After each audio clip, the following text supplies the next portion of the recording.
ask, question everything. So when I was growing up, I went to a Sunday school every week until 6th grade, and then come 7th grade, they had some program, it wasn't really working. So I went, but they did have a retreat, so I went on that, and the people who were in the middle school didn't go to my middle school, so I didn't really know the kids. So I went on the retreat, and it was uncomfortable. So I remember coming home, and my mom was a night owl. She'd stay up till about 1 every night working in her office, and she had this beautiful cushy chair with an ottoman, and all the kids at various times would take a seat on that chair and start asking or talking to my mom. So my mom was asking me about the retreat, and I wasn't one to really share emotions. We weren't really an emotion-sharing family, but I just said, I didn't have a very good time. And she said, well, why? And by the way, my mother's a huge extrovert and loves people and has no trouble talking to the wall.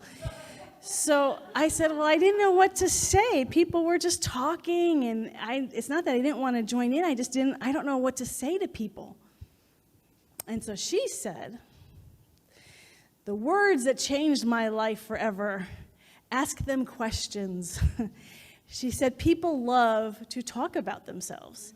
And if you start inquiring about them, they will be delighted to share with you what the answer is, and that immediately takes up conversation. That was just amazing advice. So I took that to heart and tried it out a couple times, but when it really came into gear, and I remember asking her, I said, I was still new completely, I don't even know what kind of questions to ask. Well, just ask them, they're in school. Do they have extracurricular activities? Do they play a musical instrument? Things like that. So 4 years later, fast forward 4 years, I'm on a date. I'm on my first date, and I'm 10th grade. I'm going out with a 12th grader who's a soccer player, and I'm so nervous, and I'm already a little bit shy. And so we're walking home from a movie, and I remember the moment so clearly. I remember the walk and not knowing what to say, and he wasn't really a bubbly guy either. So we're just sort of walking, and I'm like, so, do you play a musical instrument? And he said, yes! And I was so shocked. I hadn't thought about the answer. And I'm like, I got to respond now. Oh, okay. Well, what instrument do you play? The trombone? Like,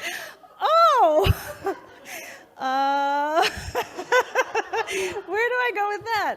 Is it kind of cool the way it slides up and down? I don't know. It was a very awkward conversation, but I was amazed that he didn't say, that's a stupid question, or he didn't laugh at me or make fun of me. He actually answered the question, and it got us off, a little awkward and starting and stopping, but it was a conversation. And so I'm like, hey, this kind of works. So I developed this idea of asking questions because it was my way of dealing with my shyness around people. And what I found was exactly what my mom was telling me, but I started to experience it. The more I asked people questions, the more curious I got, because I was amazed that people answered questions, that there's all sorts of things that go on in people's lives that I never knew about, never occurred to me to ask them. But as I'm getting answers, I'm like, well, that's kind of interesting. And then I would ask them further questions, and then this became this thing that when I was with people, I just started asking questions because I got really interested. And so suddenly I could talk to anybody because I wasn't focused on me. I wasn't focused on, could I share a clever story, or do I have some gift or something? I didn't have to worry about me. It was about them. And that was a very safe and interesting place to be because I was learning all sorts of new things. And so it became my way, and still is in many ways, the way I connect with people. If I'm with you when I start asking you questions, that's because it's the way I've learned to communicate, and it's become a thing that is intensely interesting. One of my favorite questions to ask people is, what are you passionate about?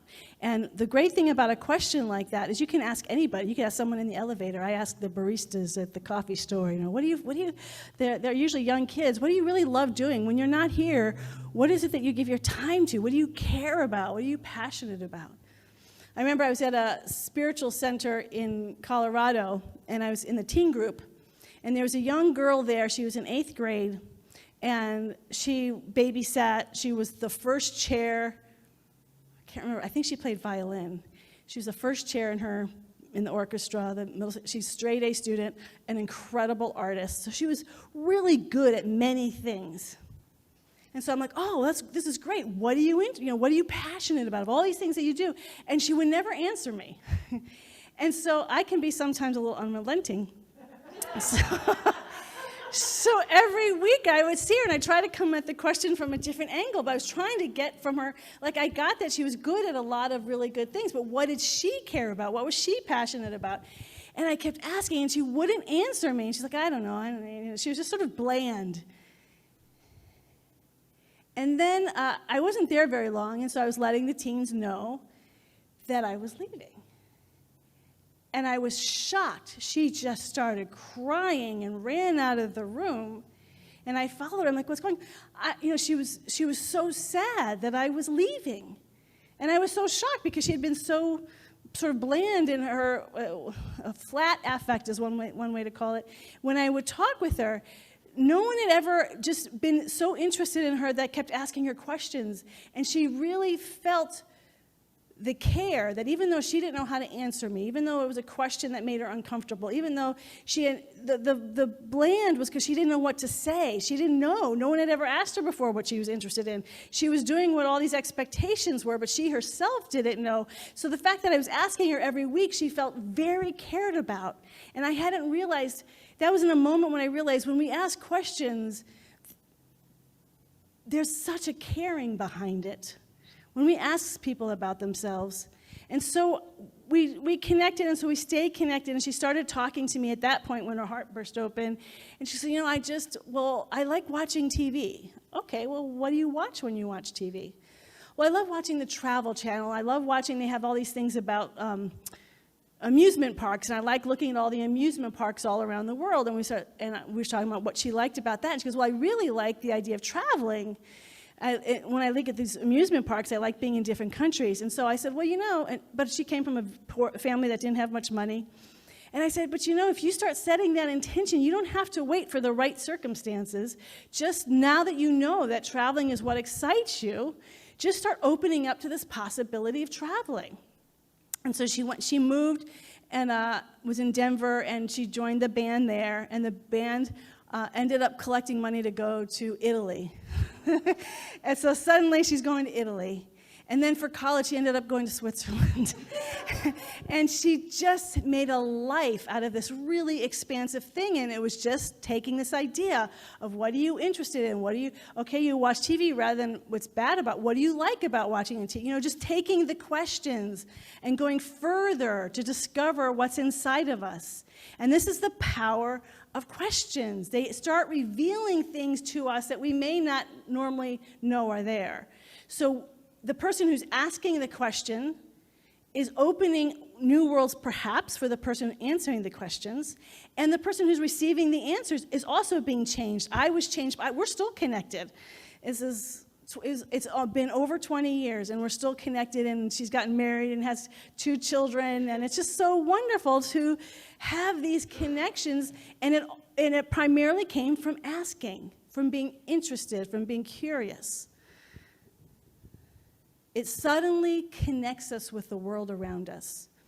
And so I would say, if in terms of what questions, when I was listening to different YouTube things about questions, reading different essays, and ultimately there's different things that people focus on, but ultimately what I believe questions do is it connects us more deeply with life, with the depth of life. Because remember, God is everything, right? So in asking a question to someone else, we're asking a question to God. We're asking a question to the divine.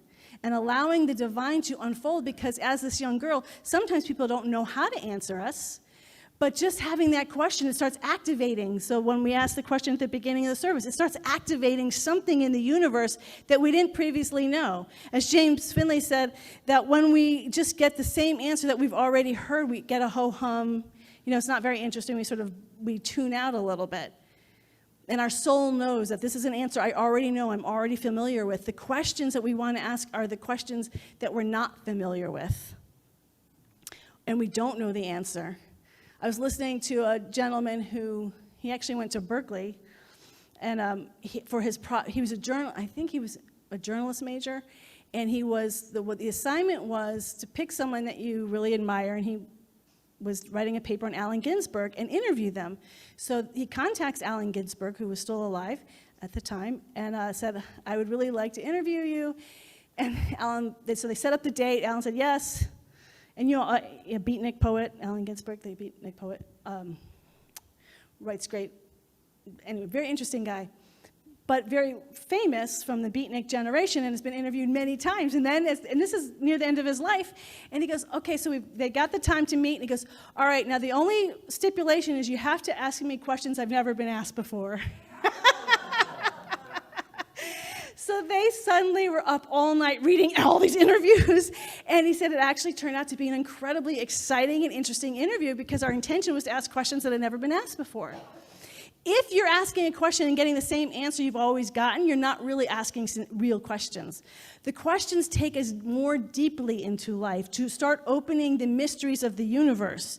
And so if you already know the answer, then it's just going to reveal what you already know, and then there's no growth, there's no vitality, there's no aliveness. The questions bring the living presence of the Spirit, the eternal now, which we were talking about last week. It brings it alive in the moment.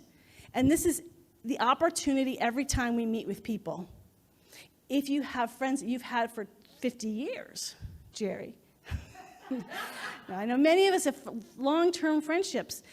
But if we're only asking questions that we already know the answer to because we've known them for so long, we don't bring that friendship up into the present moment. The present moment is what's happening now? What are you feeling now? What's going on now? What is your growing edge now? What do you care about now? What are you afraid of now? What don't you know now? What do you want to expect? Just keep the relationships alive. And if it's brand new people, then obviously there's a lot of questions to ask. And the thing that I learned about asking questions is that people are grateful you're asking. People will share things. I never asked because I thought, well, I don't want to intrude on their inner life. And I was amazed at how much people are willing to share if we're interested. Yesterday I was at the coffee shop I've been going to for 16 years. And the manager there, she'd been there for 19 years, and she came. I haven't seen her for several months. She came over and she was showing me pictures of her grandbaby. I've been through the 16 years, her kids growing up, the grandbabies, her mother dying. I've been following her life. And then she was saying, well, I'm retiring March 1st, and all her plans. And I said, oh, who's the person taking over from you? And she said, oh, nobody knows. And I said, and we're in her coffee store. And I said, well, do your employees know? Because we're sitting here talking about it. And she said, no, nobody knows. And in that moment, I realized, oh, she was telling me because I've been talking with her and asking her about her life for 16 years. There's a safety and there's a trust. We build relationships with people that otherwise we may not be. I would be connected with her in no other way if I hadn't asked her questions, if I hadn't found out about her family and about her life and how she's doing every time I saw her, which was not always regularly. But whenever I saw her, we would engage, primarily through me asking questions. But over 16 years, you really get to know somebody and start to feel this incredible intimacy. It brings life, to our energy. I did learn one very important thing on this journey, though, and this is an important one about asking questions. I was asking someone a question once, and they got really angry at me. And that was the first time that had happened, where I was just asking questions like, stop, what are you doing, writing a book? What are you, a journalist? And I was so surprised. And I had crossed a boundary with them, that they had a clear, this isn't any of your business. And I respected that. I was like, oh, you know what, I just start asking questions. And then I had to ask myself the question, and it came from something Reverend Michael said. He only said it once. He says most things many times, but this he only said once, but I remember it so well because it was seared into my brain with guilt. He said, are you asking because you're curious, or are you asking because you're sincerely interested? And by interested, because you sincerely care. And I had to look at myself. Am I asking, because I have a lot of curiosity. I like to understand things. I like to put pieces of a puzzle together. That's curiosity. Was I asking to fulfill my own sense of curiosity about a person and who they are? Or was I asking because I was motivated by a deep caring and interest in that other person? And so my questions shifted, and the types of questions I asked and when I asked those questions. So it started to develop and mature. I didn't just start asking a bazillion questions just because I like asking questions. I like finding out stuff. That's, I think many of us who are in this teaching or in this path, we're interested in a lot of different things, a lot of different writers, different authors. We're always learning new stuff. And so talking to someone is just sort of another source of information that's different than being keenly interested. So if we want to feel deeply, so as you know, for all of you, when you're asking questions, there's degrees. How engaged? I recognize questions are I would say questions are one of the deepest ways to connect with life itself. And so I had to start becoming really conscious when I was asking questions at and it's not here or here, there's many different degrees. Where was I coming from? Why was I asking this question? What degree of connection am I seeking at this moment? Because sometimes I didn't want to hear the answer. I just wanted to move on in my life. And so I had to be honest about that and not just ask questions out of habit. We have to be as present with the questions that we're asking as well as the answers that are being given to us. And recognize that when we are asking people questions like, what is your passion? For some people, that might be an easy answer and they will tell anybody. But for other people who are a little more hidden, that's a deep, intimate question. And to just ask casually, hey, what are you passionate about? Might be asking them to reveal something that is very tender in their heart. And so it's taken me, and I continue to grow in listening and to saying, is this an appropriate time to ask this question? Are they available to answer this question? Are they open to ask this question? I've also found questions, and this is the one I haven't learned the best, but I'm working on it. I'm just letting you know I'm working on it. It's conflict. I come from a family that tends to be a little bit of an advocate, so when you have a position, you fight for it, and we're comfortable fighting for our position. So that's sort of my default mode, and I still fall into, unfortunately, I'm here to confess, I still fall into that default mode, and it's very ineffective. Because what it does is immediately says, it separates, right? As soon as I have my opinion, and I'm going to argue for my opinion, and you can argue, and I will argue sometimes when I get into, when we get in our default mode, we go sort of on habitual pattern, and so I'll just fight, and it won't be till later, I'm like, oh, why did I do that? It was just this habit that I do. But when I wake up in the middle of it, when I can wake up from that default mode, that conscious habit pattern, and ask the other person a question about what they're saying, or I'm deeply interested, suddenly the conversation shifts because it's not me versus them. The separation, it's a building bridge. Suddenly we're connected. I'm interested and care about what your perspective is and why do you feel that way? Why is a wonderful question. I learned somewhere, some people say it's not good to ask why.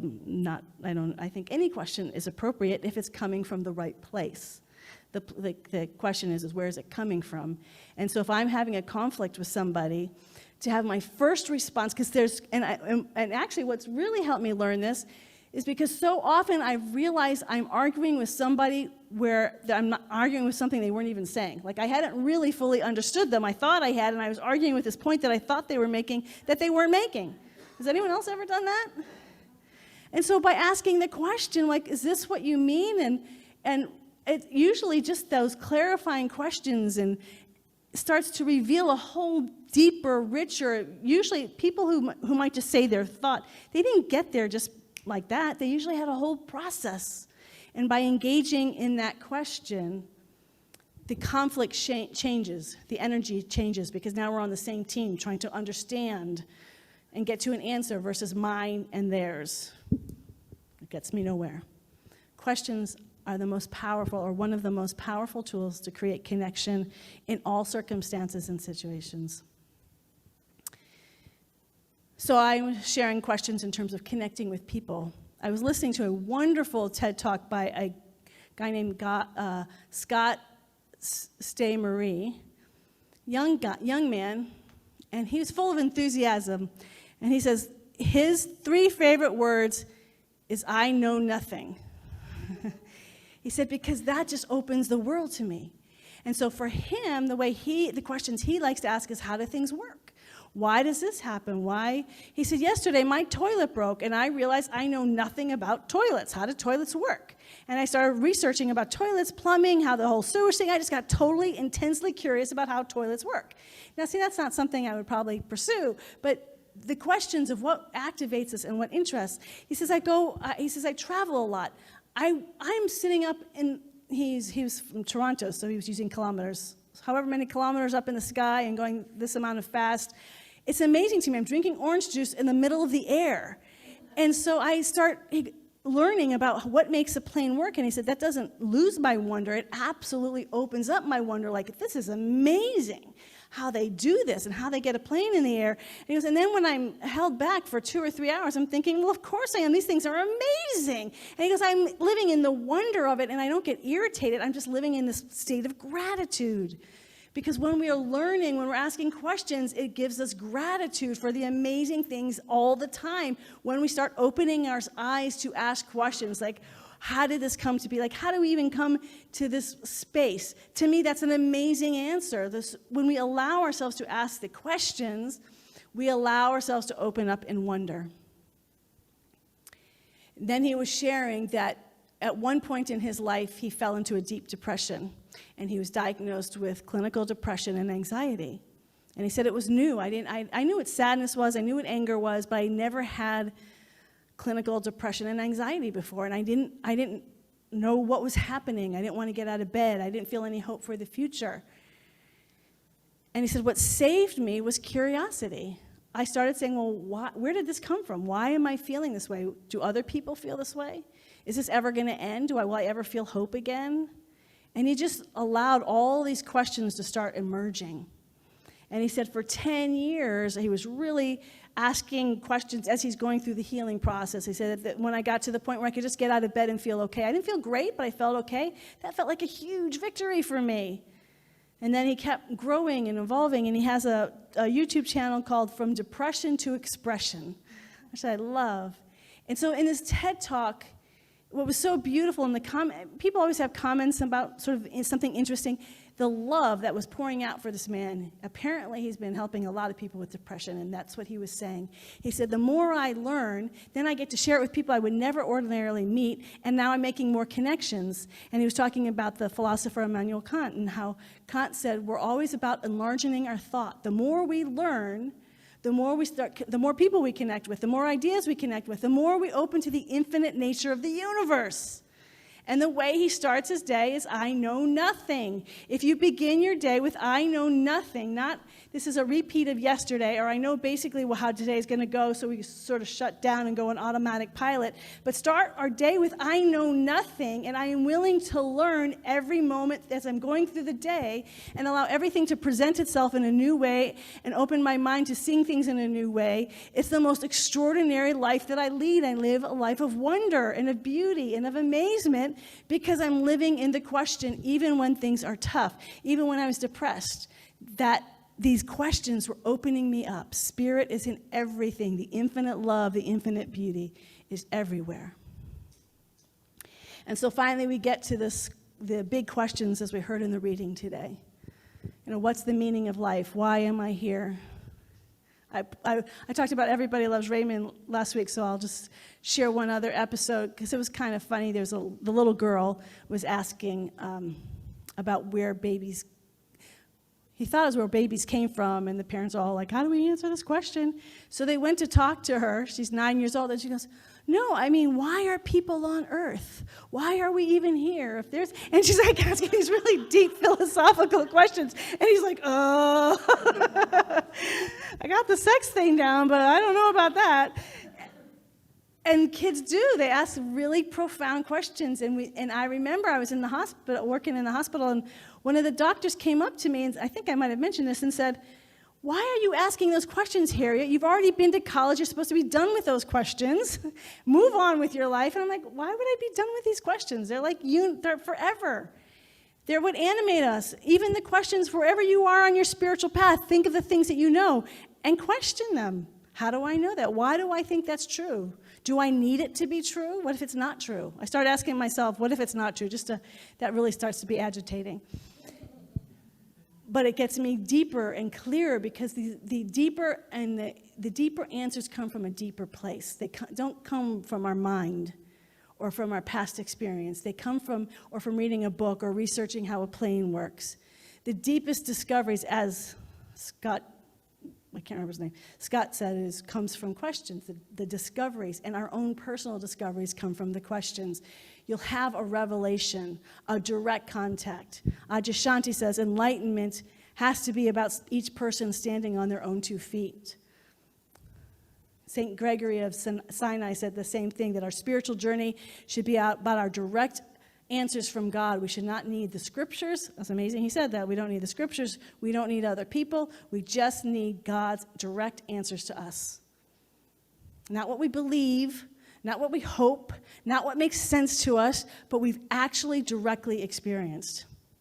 And then I've had the uncomfortable experience, and I've had to be with this. So much of what we say, for instance, in New Thought is if it's true for one, it's true for all.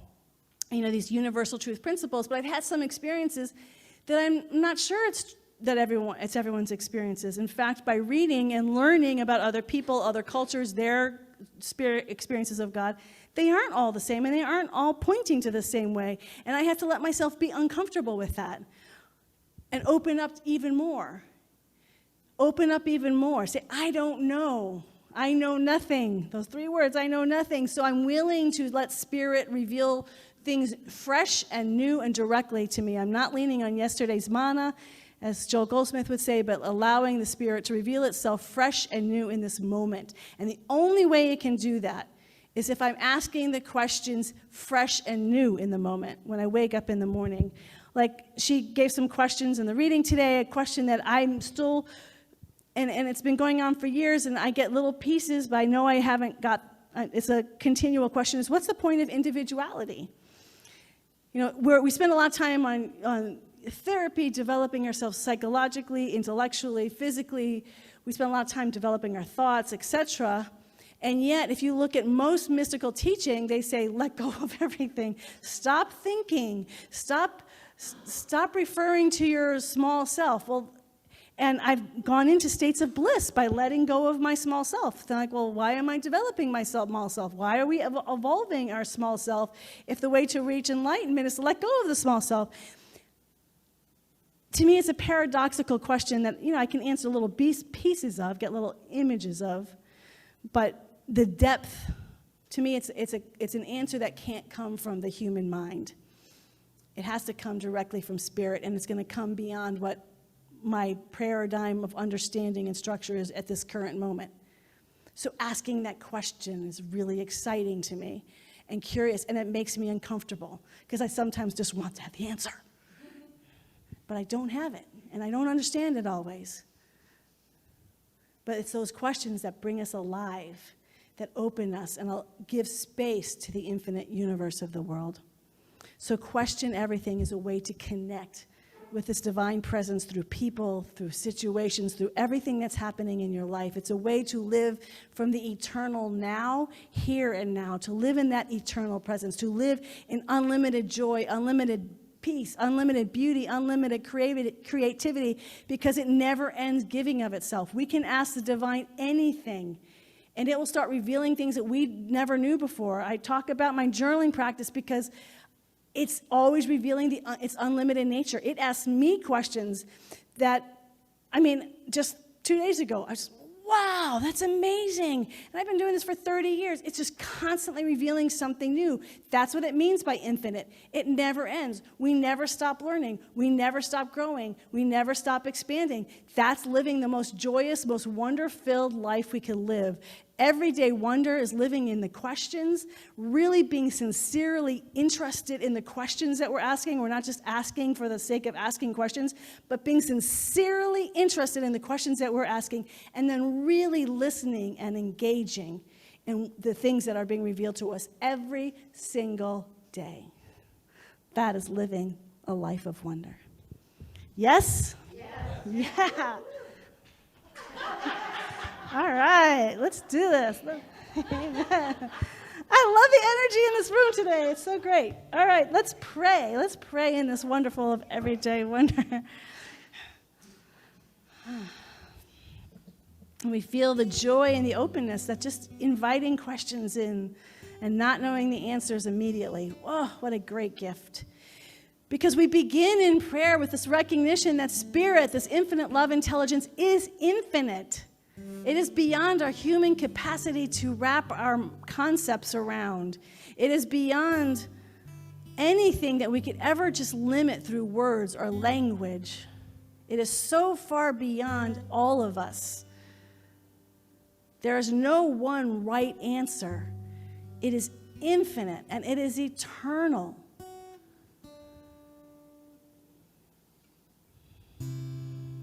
And we feel that infinite and eternal nature of who and what we are right here and right now. That it never stops.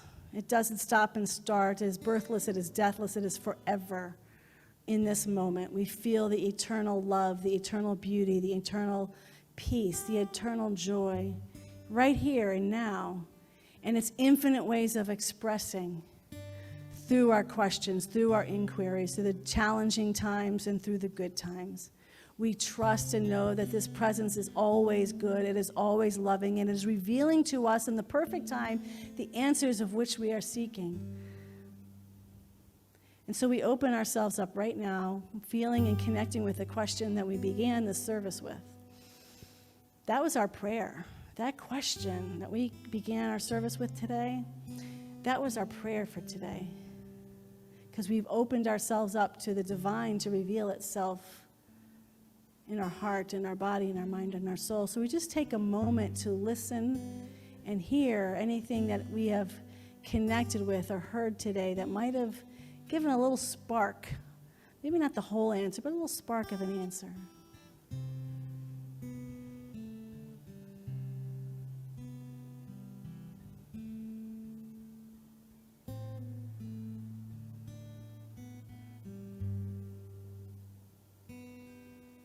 And how grateful I am to feel that divine love and that divine peace and the divine tenderness that unfolds all of us, that cares deeply and is interested and sincerely interested in each and every one of us. That every aspect of creation is an aspect that is absolutely and deeply and profoundly cared for on this side of the veil and the other side of the veil. That all life in multi-dimensions is cared for tenderly, wrapped in love, wrapped in wisdom, wrapped in this creative openness. We are all on a very beautiful and perfect journey that are sometimes joyous and sometimes challenging. But the one thing we know is that it is a journey of love. It is a journey of love. And we carry that love as we ask our questions and inquire our questions. We know the answers always will arise perfectly from and as pure love.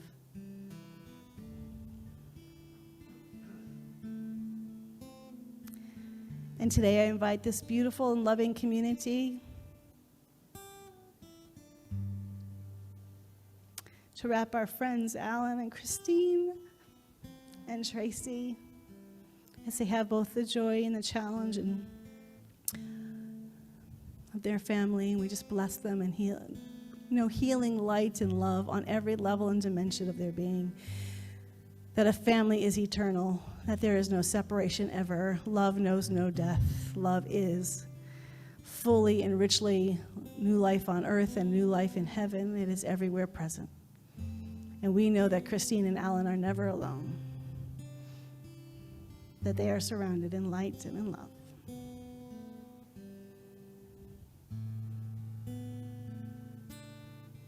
And we are grateful for this light and this love. And we hold anyone in our life who needs this light and this love to be surrounded. We call forth their names in our hearts and out loud if we want to know that this light and this love surrounds and unfolds the people of our heart.